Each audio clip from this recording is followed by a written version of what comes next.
Baiklah, Assalamualaikum warahmatullahi wabarakatuh. Kali ini saya akan menjelaskan tugas kelompok akuntansi manajemen dengan judul materi konsep biaya dan manajemen biaya. Tugas kelompok ini disusun oleh saya sendiri, Valencia Putri Shania, dan dua rekan saya, Reza Juanda Saputra dan Ines Fortula. Yang pertama, saya akan menjelaskan tentang konsep biaya terlebih dahulu. Menurut ilmu akuntansi, pengertian biaya adalah nilai pengorbanan terhadap proses produksi suatu produk yang dinyatakan dalam bentuk satuan ataupun berlakunya harga pasar. Biaya adalah besaran dana dikeluarkan oleh perusahaan dengan tujuan menghasilkan suatu produk atau jasa. Beban pengeluaran tersebut mencakup seluruh kebutuhan proses produksi hingga pemasaran. Yang kedua ada fungsi biaya. Keberadaan biaya sangat penting dalam satu proses produksi atau lainnya. Oleh karena itu, terdapat beberapa fungsi biaya adalah berikut ini. Yang pertama ada menjamin lancarnya kegiatan operasional. Biaya berfungsi untuk menjamin kelancaran aktivitas operasional. Tanpa adanya biaya, maka hal-hal yang diperlukan perusahaan tidak akan terpenuhi, sehingga mampu menghambat proses produksi atau operasional perusahaan. Yang kedua ada sebagai dasar perhitungan harga pokok penjualan atau HPP.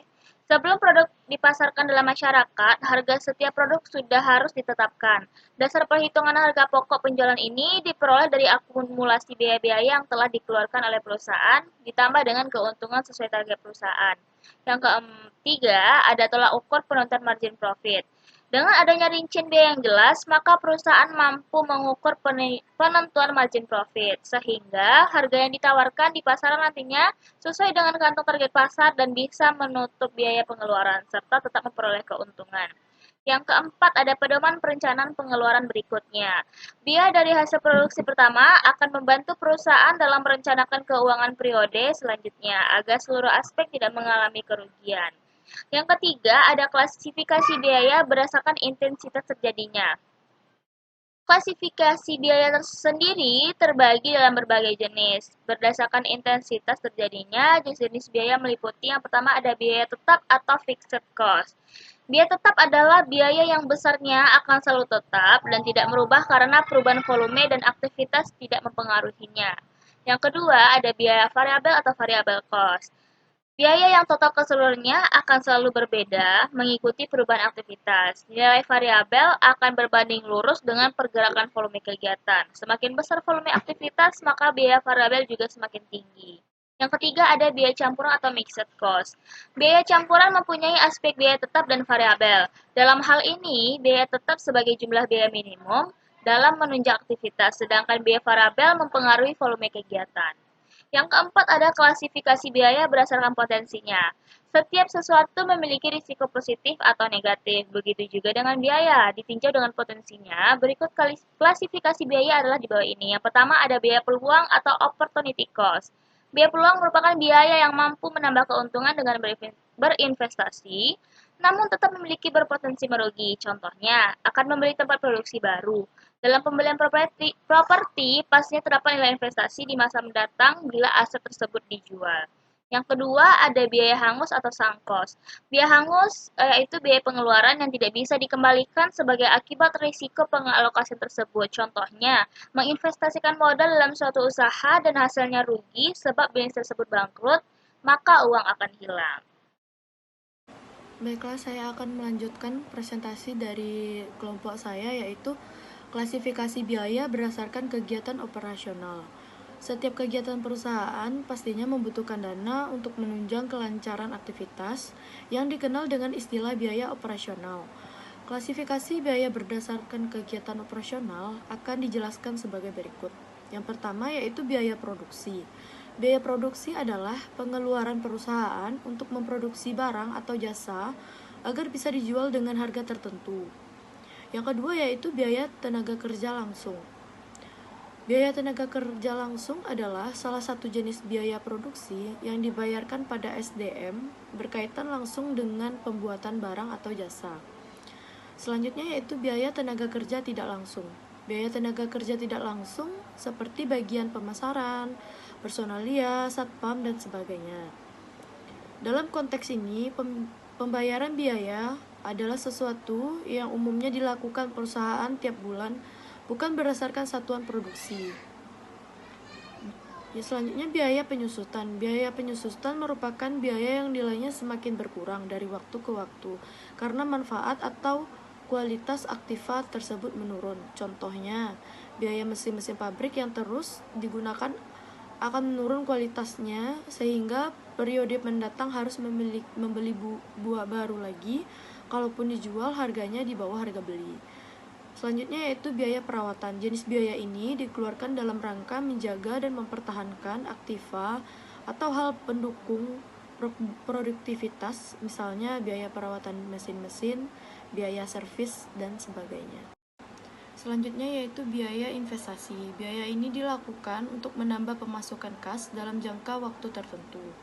Misalnya, Anda menginvestasikan sebagian modal dalam instrumen investasi atau aset. Selanjutnya yaitu biaya overhead pabrik. Biaya overhead yakni pengeluaran di luar jenis biaya produktif dan berperan penting dalam kelangsungan perusahaan. Contoh biaya ini seperti biaya tambahan atau biaya yang tidak direncanakan tapi timbul seperti denda, ganti rugi, dan sebagainya. Selanjutnya yaitu masuk ke dalam manajemen biaya. Apa itu manajemen biaya? Adalah suatu sistem yang disusun secara sempurna untuk mampu mendatangkan informasi yang lengkap untuk manajemen organisasi agar bisa digunakan dalam mengidentifikasi beragam peluang dalam merencanakan strategi, menyempurnakan dan membuat keputusan operasional terkait pengadaan dan pemanfaatan sumber daya yang dibutuhkan oleh organisasi. Banyak orang yang mengklaim bahwa manajemen biaya dan manajemen keuangan adalah hal yang sama, padahal proses penerapan dalam lingkungan manajemen bisnis di kedua hal tersebut jelaslah berbeda, baik pengertian maupun pengaplikasiannya. Jika manajemen keuangan lebih mengarah pada bentuk pengelolaan keuangan suatu perusahaan, maka jenis manajemen ini akan lebih fokus pada sistem dalam suatu bisnis yang disusun untuk mengidentifikasi potensi, merencanakan strategi, menyempurnakan dan mengambil kebijakan operasional yang berhubungan dengan pengadaan serta pemanfaatan sumber yang dibutuhkan oleh perusahaan. Pengertian menurut para ahli. Yang pertama yaitu Yudi Herliansyah.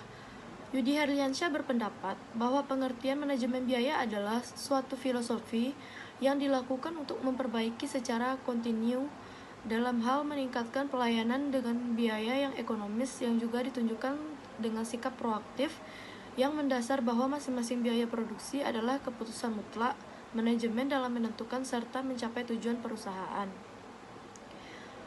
Para ahli yang kedua yaitu Deden Mulyana. Deden Mulyana berpendapat bahwa manajemen biaya adalah suatu sistem yang dibentuk untuk menyuguhkan informasi yang bersifat keuangan maupun non-keuangan bagi manajemen perusahaan untuk mampu mengidentifikasi berbagai macam potensi penyempurnaan, perencanaan, dan juga pembuatan kebijakan operasional terkait pengadaan dan pemanfaatan berbagai sumber yang dilakukan oleh perusahaan.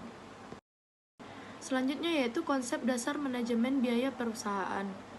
Dalam upaya memaksimalkan pembiayaan yang harus dikeluarkan oleh pihak perusahaan, maka seseorang manajer harus mampu mengerti beberapa konsep dasar dari manajemen biaya yang akan dijelaskan. Yang pertama yaitu konsep nilai tambah. Seorang manajer harus mengerjakan berbagai kegiatan atau aktivitas perusahaan yang mempunyai nilai tambah dengan berbagai cara yang efisien, serta mengurangi atau menghapus kegiatan yang tidak mempunyai nilai tambah. Yang kedua yaitu konsep akuntansi aktivitas. Seorang manajer memiliki tugas dalam menghimpun dan juga memantau serta memastikan operasional yang dikeluarkan sudah sesuai dengan kegiatan yang dijalankan. Konsep ini sering dikenal dengan istilah ABC atau Activity Based Costing sebagai suatu cara untuk menilai biaya dan performa, serta sumber biaya dan juga objek biaya. Yang ketiga yaitu konsep biaya target. Seorang manajer biaya bertugas untuk memaksimalkan biaya target atau mampu menyentuh pangsa pasar dengan adanya biaya berdasarkan pasar. Biaya target adalah harga pasar yang digunakan untuk mencapai pasar-pasar ataupun laba uang yang dibutuhkan. Tujuannya yaitu demi mengurangi biaya yang dikeluarkan selama daur hidup pada produk tertentu. Lanjut ke nomor 4, tujuan manajemen biaya dalam perusahaan. Terdapat 4 tujuan utama dari sistem manajemen biaya. Pertama, bertujuan untuk mengidentifikasi biaya kegiatan suatu perusahaan. Kedua, bertujuan untuk mendapatkan informasi tingkat efisiensi, efektivitas, serta nilai finansial pada kegiatan bisnis. Yang ketiga, membantu menyempurnakan performa perusahaan di masa depan. Terakhir, untuk bisa meraih ketiga tujuan tersebut secara bersama dalam satu lingkungan perusahaan teknologi. Lanjut ke nomor 5, manfaat manajemen biaya bagi perusahaan. Terdapat 7 manfaat utama yang akan didapatkan perusahaan dalam memanfaatkan jenis manajemen ini. Yang pertama, sebagai suatu wujud perencanaan dan juga pengendalian bisnis. Yang kedua, sebagai usaha meningkatkan monitoring biaya perusahaan. Yang ketiga, memaksimalkan performa daur hidup suatu produk hasil produksi. Yang keempat, sebagai acuan dalam mengambil keputusan. Yang kelima, sebagai wujud manajemen investasi dan usaha. Sebagai wujud manajemen investasi yang sangat efisien. Yang keenam, sebagai alat dalam mengukur performa terakhir, mampu mendukung otomasi kegiatan dan juga filosofi produksi. Yang keenam, macam-macam manajemen biaya. Terdapat 5 macam manajemen biaya yang harus Anda ketahui, yaitu 1. Biaya bahan baku langsung dan tidak langsung. Biaya bahan baku langsung adalah biaya bahan baku dari suatu produk atau objek lain. Sedangkan biaya bahan baku tidak langsung adalah biaya bahan baku yang digunakan dalam memproses produk namun bukan bagian dari produk yang sudah diproduksi. Yang kedua, biaya tenaga kerja langsung dan tidak langsung.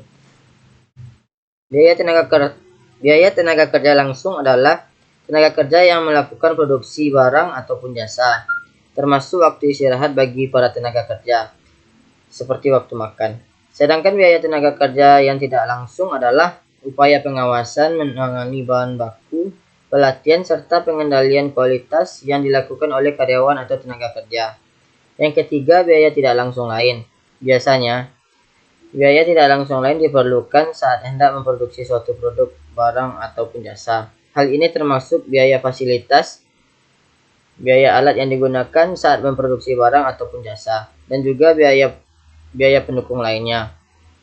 Yang keempat yaitu biaya tetap dan biaya variabel.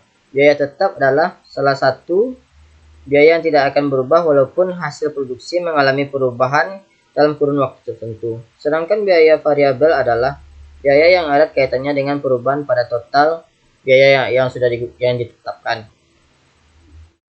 Yang kelima, biaya per unit. Biaya per unit merupakan nilai rata-rata biaya yang dihitung dari pembagian total biaya produksi dengan jumlah unit produksi. Lanjut ke 7, yaitu 4 alur manajemen biaya. 1. Perencanaan sumber daya. Maksud dari perencanaan sumber daya adalah suatu upaya kepastian atas keperluan sumber daya di masa depan pada suatu perusahaan atau ruang lingkup proyek tertentu, termasuk evaluasi dan perencanaan pemanfaatan sumber daya tenaga, keuangan, manusia, dan bentuk informasi lain yang dibutuhkan dalam menyelesaikan suatu proyek. Bahwa sebagian besar perencanaan sumber daya akan memanfaatkan tenaga kerja manusia. Yang kedua, perkiraan biaya. Perkiraan biaya adalah suatu kegiatan memproduksi yang bisa digunakan untuk alat ukur, alat menghitung biaya, serta alat dalam menentukan harga yang berasal dari sumber daya yang diperlakukan dalam ruang lingkup proyek. Proses perkiraan biaya ini biasanya akan ditetapkan selama pekerjaan proyek dilakukan. Tingkat akurasi proyek pun bisa terus meningkat seiringnya proyek tersebut berjalan. Yang ketiga yaitu penganggaran biaya. Anggaran biaya adalah suatu proses yang diperlukan dalam menghimpun perkiraan biaya dalam menetapkan dasar biaya. Hal ini memanfaatkan dalam menentukan cost baseline atas performa proyek yang terpantau dan terkendali. Yang keempat yaitu kontrol biaya. Kontrol biaya adalah proses pemantauan biaya yang mencakup performa atas setiap pendanaan. Memastikan setiap perubahan biaya sudah dilakukan dengan tepat, termasuk dalam hal baseline biaya yang bisa terus berubah. Hal tersebut menunjukkan bahwa perubahan proyek bisa merubah biaya, dan hal ini bisa diinformasikan pada pihak komisaris perusahaan. Sekian presentasi dari kelompok kami. Assalamualaikum warahmatullahi wabarakatuh.